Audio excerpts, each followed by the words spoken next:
Welcome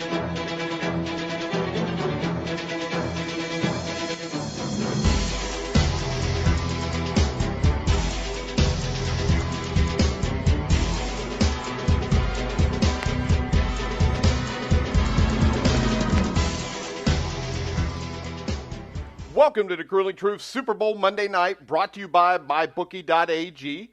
I'm your host, Mike Goodpaster, and our guest tonight has been on the show before, I think a couple years ago. Played a big part in the Patriots' first Super Bowl win following the 2001 season. Help me welcome to the show, former Notre Dame legend, New England Patriot fullback, Marc Edwards. How you doing, Marc? Hey, outside of my Notre Dame Fighting Irish basketball team taking one on the chin to Duke, everything's great. Duke tends to do that to people, especially after they're coming off a loss. Yeah. And, Notre Dame's a little undermanned right now, but I'll keep rooting for them no matter what. Irish, win or lose. Hey, and we'll start off. We're going to talk about the 2001 season. 2000, you played for the Cleveland Browns. What made you go to the New England Patriots in 2001? What was it that sold you as a free agent to go to New England? Well, I originally was drafted by the 49ers. I got traded to Cleveland when the expansion franchise just came back in '99 because Dwight Clark and Carmen Policy left San Fran to start up that franchise. They're the ones that drafted me, so they brought me over there. But as much as I loved living in Cleveland, those 2 years football-wise was pretty much a disaster. So the head coach gets fired after our second season in Cleveland. I'm a free agent at the time, and they're bringing in Butch Davis. And, he ended up bringing in offensive coordinator. I want to say it was Bruce Arians, as a matter of fact, who didn't use the fullback. So I knew my time in Cleveland was up, and I was going to end up going somewhere else. So, not a whole lot happened real early in free agency for me. Actually, the first day of free agency, Charlie Weiss gave me a call, who at the time was the offensive coordinator for the Patriots. And he said, hey, we're probably not going to do anything right yet. We're going to wait and see how the market goes, but just know that we're interested in you. So a couple weeks go by, not a whole lot of action for me.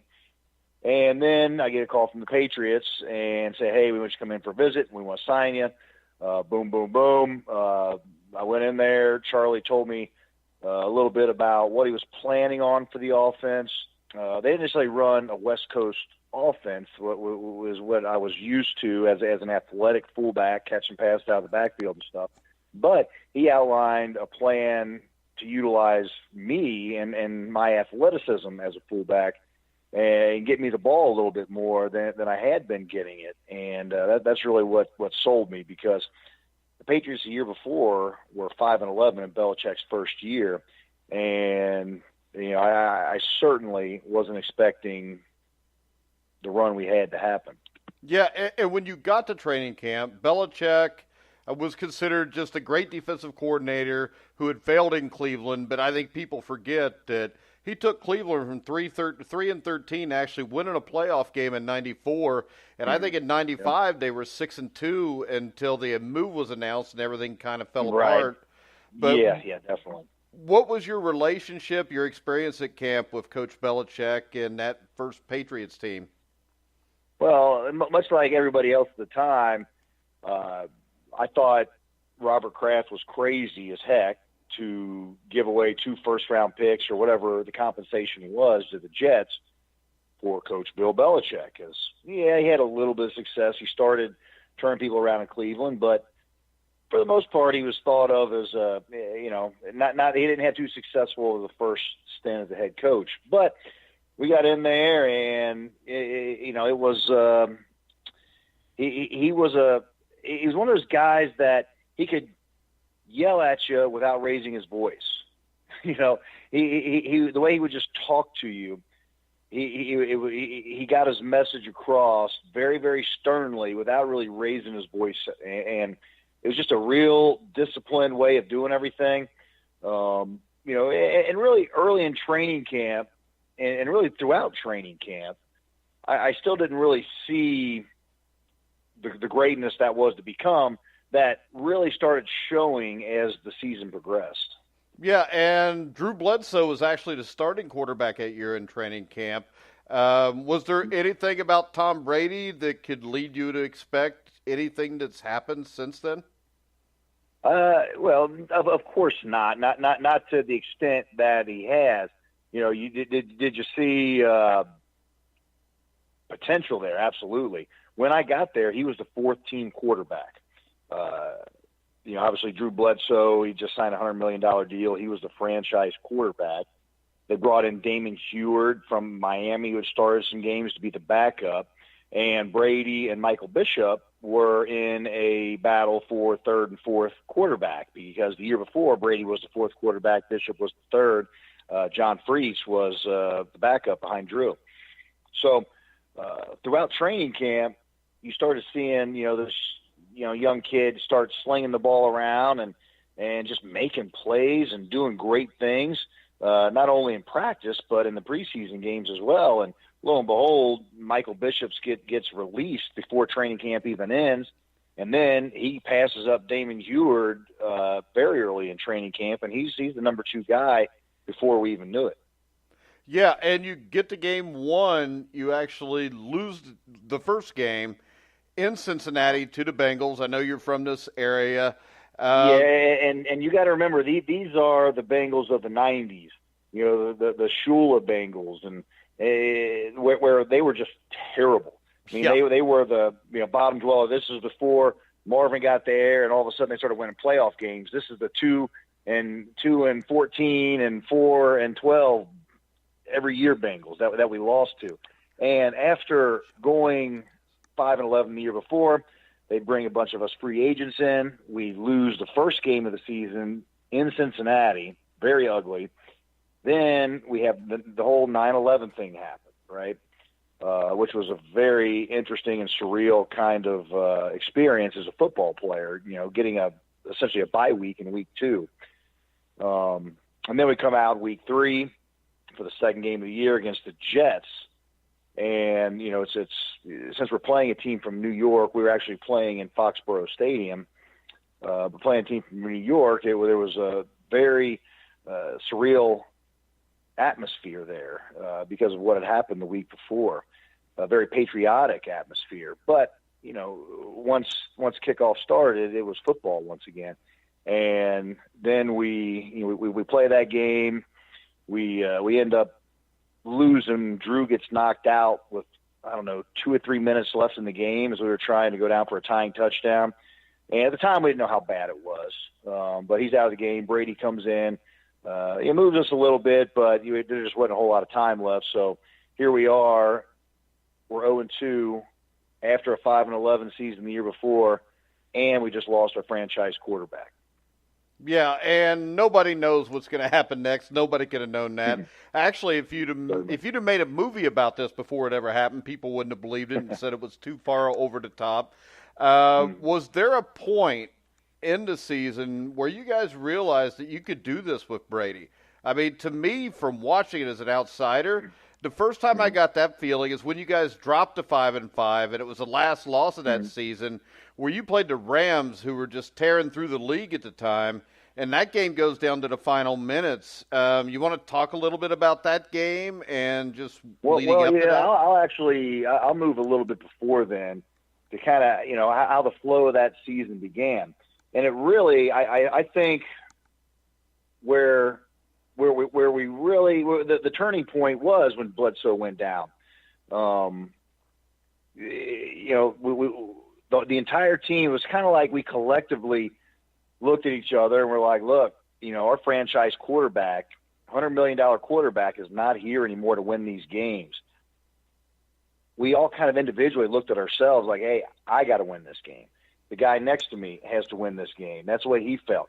It was kind of like, hey, we don't have Drew there anymore to pull us out of everything. And everybody kind of had to step up.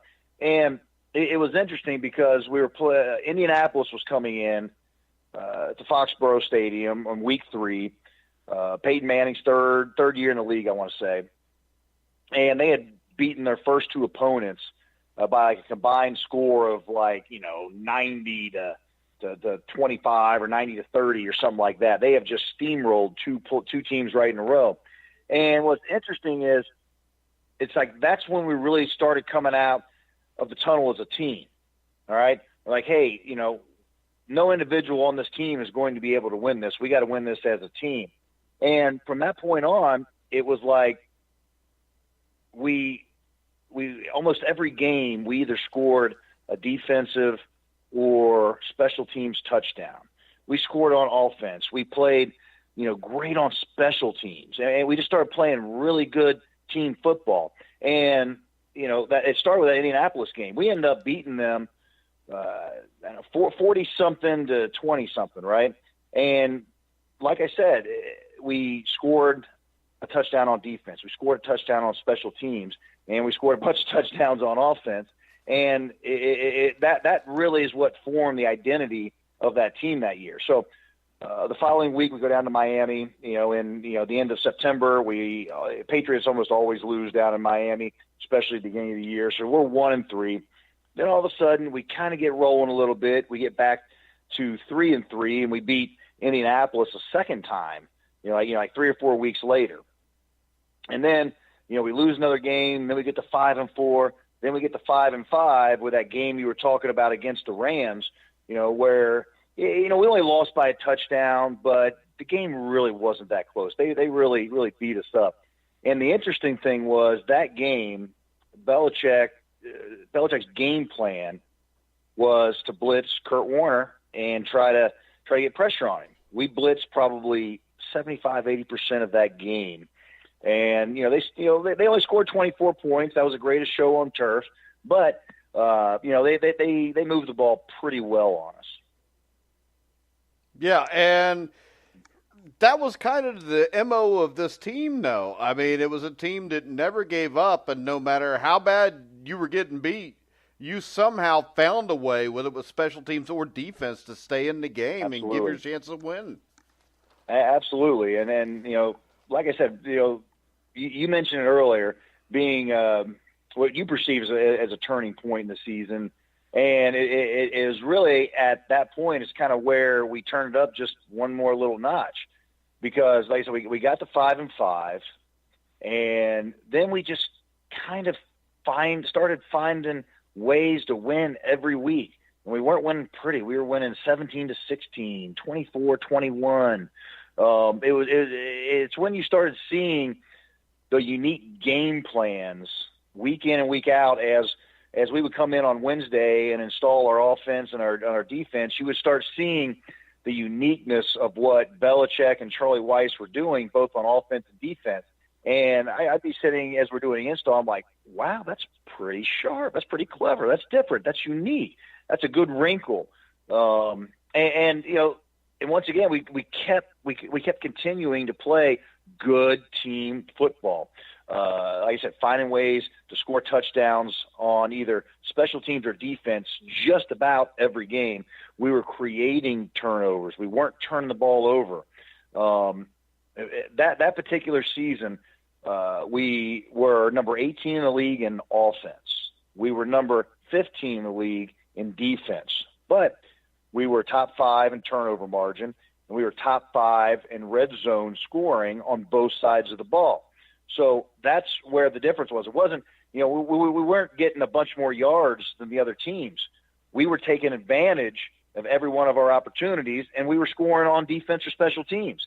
And that's how we were winning games. So, and we go from 5-5 to, 6-5, 6-5, 7-5, and then we're starting to, see some of the AFC East teams who were good back at the Miamis and the Jets. Like all three of us were in the race up to the last week of the season. But, then we lost the Jets in week 2. We found a way to beat beat the Jets in like week 8 or 9, right, to get to like 8-5 or something like that.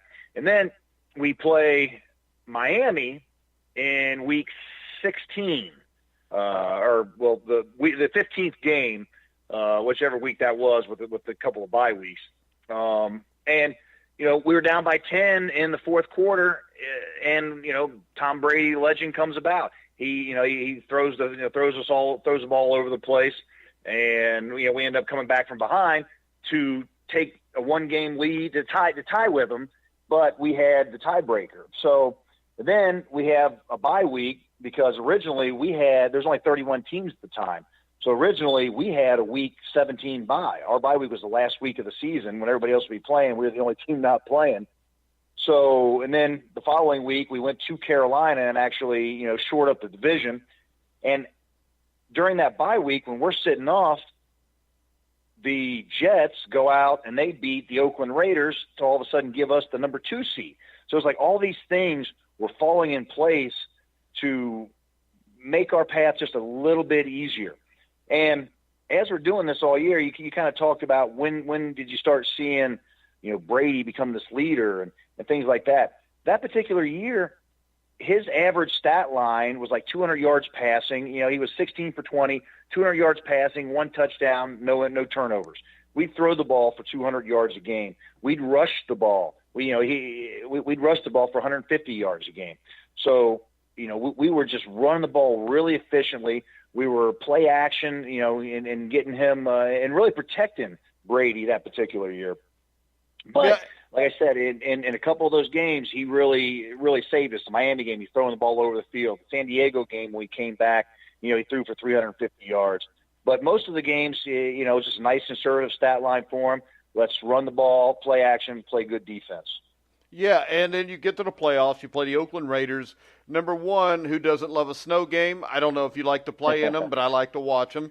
Absolutely. I might be too old to remember playing in a snow game now since I'm about 50 now.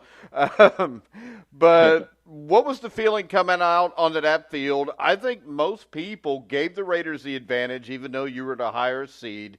They had Rich Gannon, who was playing at a really high level at that point. Jerry Rice, Tim Brown. Yeah, I mean, they were loaded. Oh, gosh. Who was the tailback? He was Charlie Gardner, I want to say. But and that's when he was, the Le'Veon Bell of the league. I mean, he was darn good.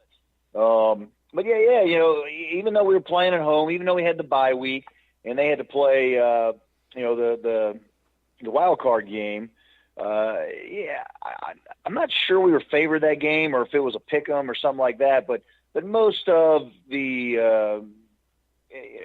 NFL, the TV personnel were picking the Raiders to beat us that game because they just didn't really believe we were a real team when, with that basically a rookie quarterback, even though it was Tom's second year, he was basically a rookie. And, kind of how we weren't winning games impressively. We were finding, like I said earlier, we were finding ways to win these games 17-16, winning by field goal, winning the last drive. And, people just didn't take us that serious. Yeah, and that Raiders game, great game in the snow. Of course, you had the tuck rule, which, I'm sorry, it's the rule. So when I don't make the rules. I just play by, man. Yeah, when I initially saw it, I think it's a fumble. But when they explained the rule, when you look at it, it wasn't a fumble. So if you're a Raiders fan, get over it. Yeah, it's kind of like nowadays, what the hell's a catch, right? Oh, yeah, nobody knows. Nobody knows. That's the rule at the time. Hey, you know what? I'd feel cheated, too, if I was the other side of it, absolutely. But, by the rule, the call was correct. But, at the same time, we still had to get another first down to get into better field goal range. And then we did win the toss, but they had the opportunity to stop us as we went downfield and kicked the winning field goal in overtime. Yeah, and those kicks by Vinatieri had to be the greatest kicks in NFL history. Well, the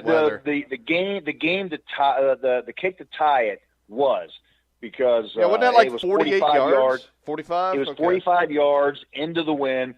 I'm not on the field. I was not on the field goal team at the time, but it was into the wind, 45 yards. I was standing on the sideline watching, and when the ball left his foot, it looked like it went 5 feet off the ground. I just ducked my head like, he missed it. And then the whole place goes nuts.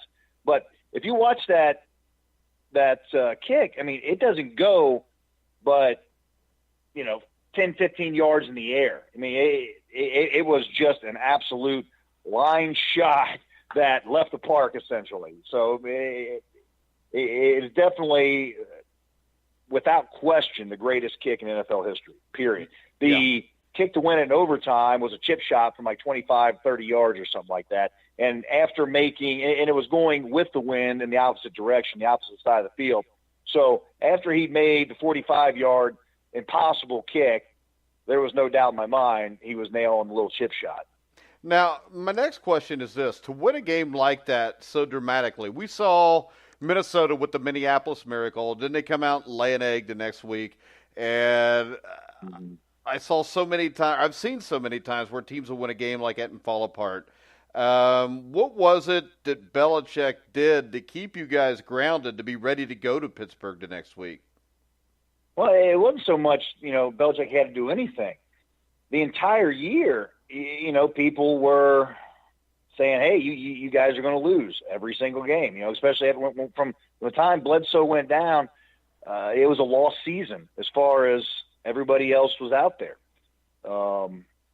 And once again, everybody on the team kind of put it on their own shoulders at that time.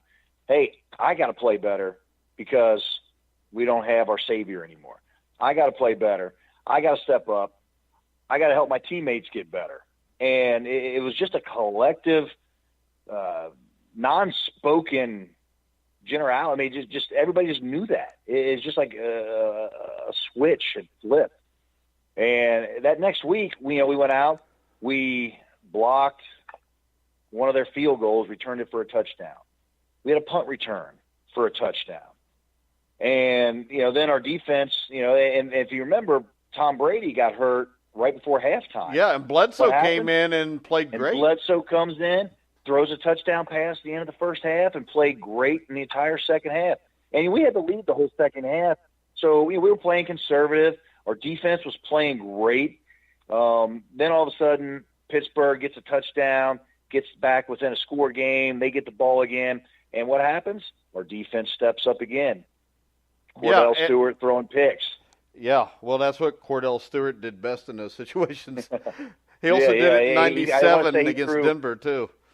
Yeah, I want to say he threw 2 picks in the fourth quarter, and that kind of helped us close things out, at Heinz Field. So. Yeah, and the question is then, was Brady and Bledsoe's relationship good all season, or was one thing where they kind of stayed away from each other? Or? Bledsoe took it for the team that year. Because when Brady came back, or when Bledsoe got hurt, Brady took over. We went from 0-2 to about 8-5, and we were kind of on a roll at that point. And that's finally when Bledsoe was able to come back. And then Belichick made the announcement, hey, we're sticking with Brady. Bledsoe didn't make a stink. We, privately, a couple of us were pretty close to him. He was frustrated, of course. I mean, any competitive person would be frustrated. Yeah. But, he helped Brady out. He took it for the team. He did the right thing that year. And, it worked out best for the team. And, you see him in some of the clips, him and Brady, after that Super Bowl, before that Super Bowl, getting all fired up together. And, it was genuine. I mean, Bledsoe was happy for the kid. Any competitive person is going to be upset, but at the same time, he knew what the situation was, and he knew he was going to get his shot again, and he did. So after Bledsoe comes in and saves the day, I assume Belichick didn't even have to announce who his starter was to you guys going into the Super Bowl. Well, no, he still didn't. But the question was, is Brady's ankle going to be good enough to play? There was a little bit of mystery surrounding that, obviously because Belichick does what Belichick does. And if you remember, since we had to move the season, we had a bye week in week 2, and we had to move all the games back one week. We didn't have that bye week from the AFC-NFC Championship game to the Super Bowl. So we went to Pittsburgh. We get back. We're celebrating just a little bit. We got to be back at the facility at 8 a.m. on Monday morning, and we're hopping on a flight at noon to go down to New Orleans. So there wasn't a whole lot of time to know what was going on as far as Brady's injury. He's in an air cast and limping around. So we even us players didn't know what was going to happen until we got out to practice on Tuesday. Yeah, so only a week there. You guys had a young team that hadn't been there before. Belichick, of course, had been there as an assistant coach. Mm-hmm. The Rams' entire team was there, or had been there 2 years before, 2 years most before, of the team that was left. So do you think maybe that gave you guys an advantage being young, to not have to have 2 weeks between, to just be kind of in your normal routine outside of flying to the Super Bowl? Yeah, who knows in the grand scheme of things. I think with Belichick having been to 4 previous Super Bowls, I think that hurts. Three at the time, I guess. Three previous Super Bowls, 2 with the Giants and 1 with the Patriots. I think that helped out tremendously. Weiss had been there, Romeo Crennel. They were all in that Giants staff, and I think that's what really helped us because they knew how to prepare. Therefore, that rubbed out. They made sure we were ready. Yeah, plus it helped that Dick Vermeil was no longer the Rams coach and Mike Martz was. Yeah, I suppose so. I think Marshall Faulk gets the ball more if it's the other way around. No, I would agree with that. Yeah. I mean, but going back to Week 10, we played the Rams. I mentioned earlier we blitzed 80% of the time, right? So during Super Bowl preparation week, the big story wasn't the Patriots offense versus the Rams defense. It was the greatest show on turf versus the Patriots defense and Bill Belichick, the defensive guru. That's where that's what everybody was talking about, right? And what was so unique about watching the defense that week, because when the defense is out there, the offense just kind of sit on the side when the defense is going against the scout team offense. So we're just sitting there just kind of watching what's going on. And they went from blitzing 80% of the time in Week 10 to not blitzing at all. We were rushing 2 and 3 guys only. And the thing that was so unique about what Belichick decided to do in that game plan was whichever defensive end, whichever way Marshall Faulk released, that defensive end basically stopped rushing and basically just hammered Marshall Faulk or tackled Marshall Faulk to take him out of that short passing game. And every receiver they had, whether they were involved in a play or not, we had a DB or a linebacker throwing an elbow in their back. Yeah. It was just such a physical game plan. It was a different game back then. If you remember, the first score of the game, the first touchdown of the game, the Rams got the ball, went down, kicked the field goal. We did nothing. The Rams went down, missed a field goal. We did nothing. And then the Rams have the ball again. Mike Vrabel comes in off the edge, unblocked, both hands up in the air, smacks Kurt Warner straight across the face, and he throws a pick six to Ty Law. Well, in today's game, that's a penalty. That's a penalty, roughing the quarterback 15 yards. Back then, that was just part of the game. It was the same thing with how our DBs were roughing up their receivers off the line, just completely mugging them off the line.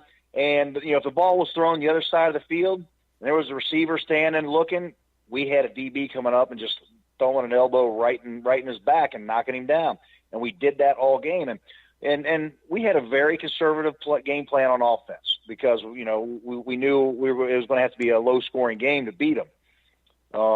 And our defense just played magical. And, we just kind of methodically kept going. We get a field goal. We're up 10-7, and then no. We don't get any more field goals, all right? But we just kind of go back and forth, and then about 2.5 minutes left in the first half, we get an interception.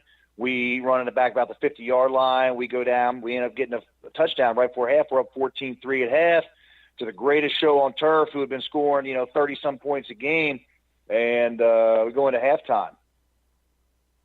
Yeah, and let's talk about that halftime a little bit, because the one thing the NFL has at Super Bowl halftime is like an extra 15 minutes. How difficult is that? I mean, does that help you or does that hurt you? I would think it would probably hurt more than anything else for sitting there so long. Once again, it goes back to coaching. All right, Charlie Weiss, Bill Belichick, really emphasized throughout the whole day of the Super Bowl. Obviously, we're in meetings the night before. They're like, look, everything takes more time. Everything is slower on game day. You can't get too hyped too early because you're going to wear yourself out. So, during the day, just try to keep calm, settle down, nap if you can, and then you go out for warm-ups. When you go back in, it's longer than normally before you come back out. And then same thing at halftime. Get in at halftime, try to, even out your emotions. Halftime is going to be longer. There's going to be more things going on. Don't get too excited. Just really try to stay level-headed. And it was great advice because those times were it was a lot longer, a lot different. Maybe it worked to our advantage. Yeah, I would think it would, just because they're a team that wants to play at a fast pace, and anything that slows them down has got to drive them nuts. And the other thing is this. I think people forget about this, but maybe the two greatest defensive game plans I've ever seen were by Belichick. You had Super Bowl 25. Yeah. They played the Bills, who were unstoppable that year, held them to 19 points. Thomas and Andre Reed. Absolutely. Jim Kelly. And Jim Kelly. And then you had the greatest show on turf. And he comes up, he beats them both in Super Bowls, but it's not just that he beat them. It was the fact that he was a big underdog in both games and pulled it off. Absolutely, yeah. We were like 11.5-point dogs. I don't know what they were with the Giants, but, probably 90% of the predictions were, well, the Rams are going to beat them 45-10. They're going to beat them 35-14. It was going to be a blowout. So, but what was interesting about the flow of the second half is when we come out, once again, we get a turnover, we get a field goal. We're up, 17-3, and then it's just kind of it goes into like a fist fight mode where neither offense is getting a whole lot going.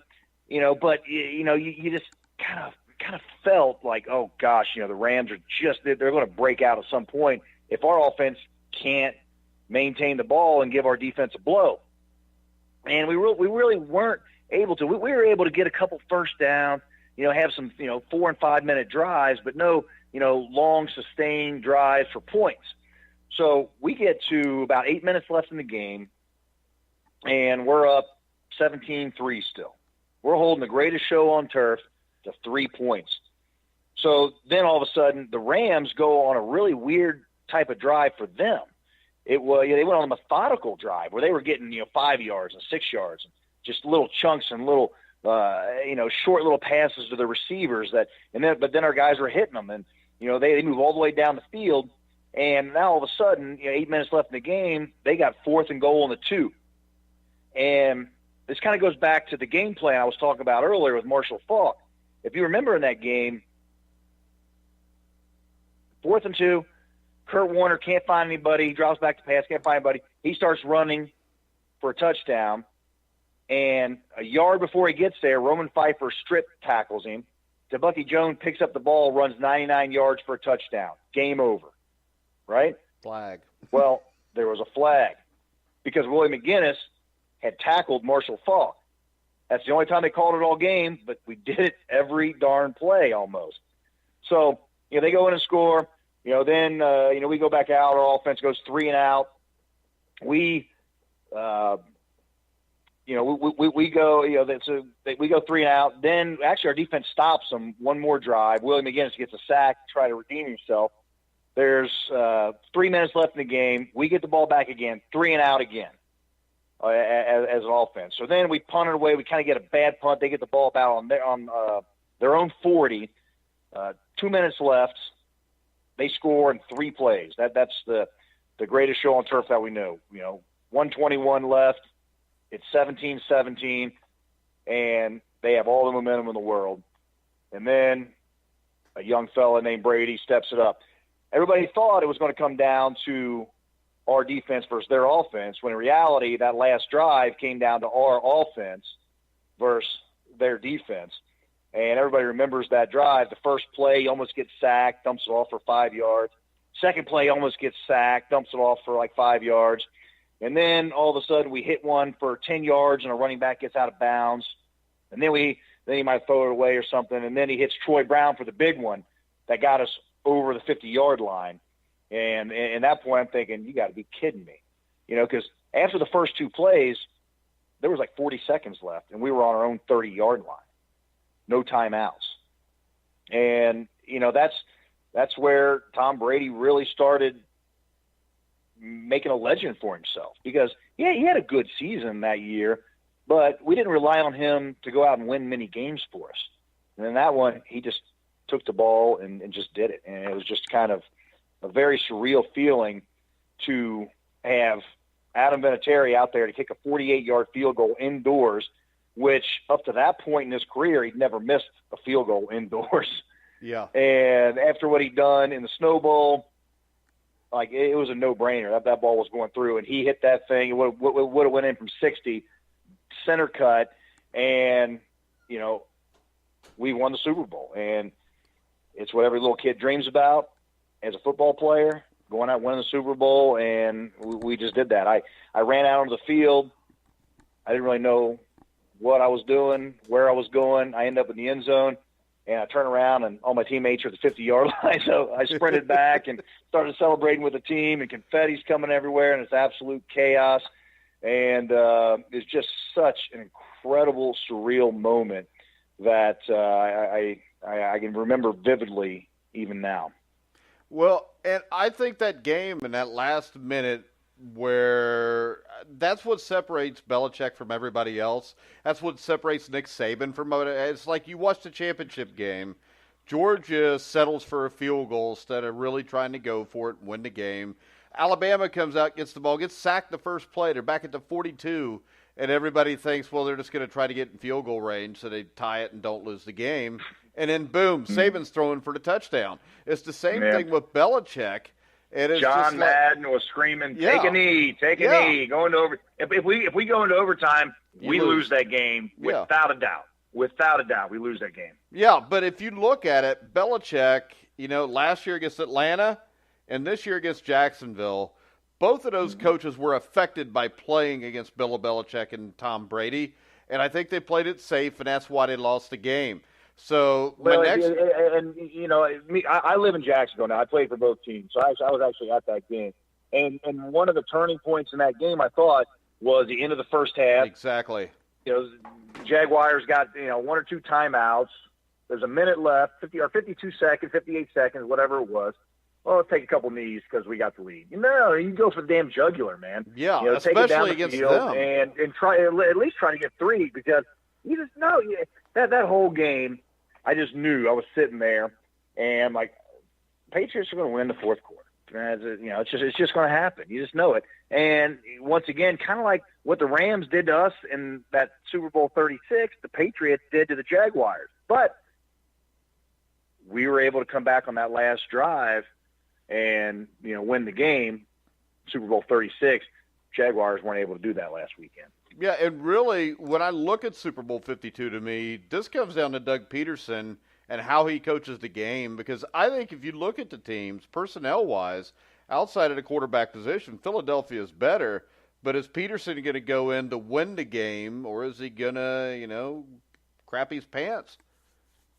Yeah, you know, that's an interesting thought, because Atlanta last year got criticized for staying aggressive.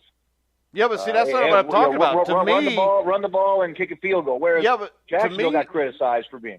Yeah, but to me, Mark, the fact that they played aggressive in the fourth quarter up 28-3, they did that because they thought they still had to score because the Patriots were going to keep scoring. If you look at them, because I wrote an article after that game where I sat down and I wrote down how much time was left when they snapped the ball from the start of the fourth quarter to the end of the fourth quarter, and they were snapping the ball with 20 seconds left in the fourth quarter with 7 minutes left to go in the game. on the play clock, 20 seconds. I think the average was they snapped it at 17. If they would have just ran the ball every time, the game's over, and take off and snap the ball at the 2-second mark. But for some reason, they played stupid. And that's what I mean. I think that Belichick, just being on the other sideline, is in other coaches' heads so bad that it makes them do things that they wouldn't normally do. Yeah, and the other side of this is play however you want, play conservative, play aggressive. Belichick's still going to beat you. Yeah, usually. It doesn't matter how you play. He's going to counter you somehow or another, unless you go out there and you take it away from him. More often than not, they're going to wait. The Patriots are going to wait for you to make a mistake, and they're going to capitalize on it. And then all of a sudden, what's a close game turns into a blowout. The Jaguars didn't make too many big mistakes. They made little mistakes that added up. They didn't make the big turnover. They didn't have, the pick six or anything like that. But, some of the bad decisions, run the ball over and over in the second half when they couldn't move, run the ball, not play actioning, not doing some of the stuff they did in the first half to create some points. Well, the thing that got me was defensively was the fact that they weren't getting any pressure with the front 3 or 4 the last quarter and a half of the game. And until the final 2 minutes, they didn't even try to blitz anybody. They were dropping everybody 10 or 15 yards and letting Brady pick them apart. But at the same time, the Brady wore him out. Patriots wore him out, man. That's what they do. The defense played fantastic for 3.5 quarters, give up 10 points to, the mighty Patriots. And then at the end of the game, final 8 minutes, touchdown, boom, boom, boom, game over. It's like what happened to us in Super Bowl 36. Our defense wore out the last couple of minutes, and, good offense will take advantage of that. But the Patriots offense did not have an answer, or the Jaguars offense did not have an answer. So what's your take on Super Bowl 52? You think this is the Patriots' 6th ring? I think it'll look a lot like the rest of the Patriots Super Bowls. Every Patriots Super Bowl has come down to the final drive or the final few minutes of the game. I think it'll be tightly contested once again. The Eagles are going to come out probably put a couple touchdowns on the board early. If the Eagles can score touchdowns opposed to getting held up and kicking field goals, I think they have a chance. But once again, I think in the fourth quarter, when it comes time to win the game, somebody on the Patriots defense or somebody on the offense is going to step up and make a play, and it's going to be a 3-point win for the Patriots. Yeah, and then everybody on social media is going to say that the game was rigged. Of course. I've found that teams that are more disciplined and teams that are better in situational football win, tend to get the calls and get the win. Well, it's just like this. If you go watch NBA games from 1982, Magic Johnson and Larry Bird get the calls because they're the best players. And subconsciously, you're less likely to think they made a mistake because they very rarely do. Yeah. But that's it. And typically they're going to play. They play more disciplined as well, so they're not going to have as many penalties. And quite often it's going to get thrown the other way. Well, I can tell you this. Personally, I'm a Bengals fan. My second favorite team is the Patriots because I always know as long as the Patriots are still alive that the Steelers are going to lose at some point. Yes, that sounds about right. And that all started in 2001, didn't it? Yes. Actually, I think it started even sooner than that. I think they played the playoffs in the 90s, too, once or twice. But, hey, Mark, as always, it was great having you on the show. Really appreciate it. Go Patriots. All right, guys, we're going to go ahead and let Mark go. We will be back tomorrow night at 9 o'clock also. Make sure you listen to all of our shows on iHeart, iTunes, TuneIn, Spreaker, Stitcher. Wherever you hear sports podcasts, you'll find The Grueling Truth. So for Marc Edwards, I'm Mike Goodpaster. You've been listening to The Grueling Truth, where the legends speak.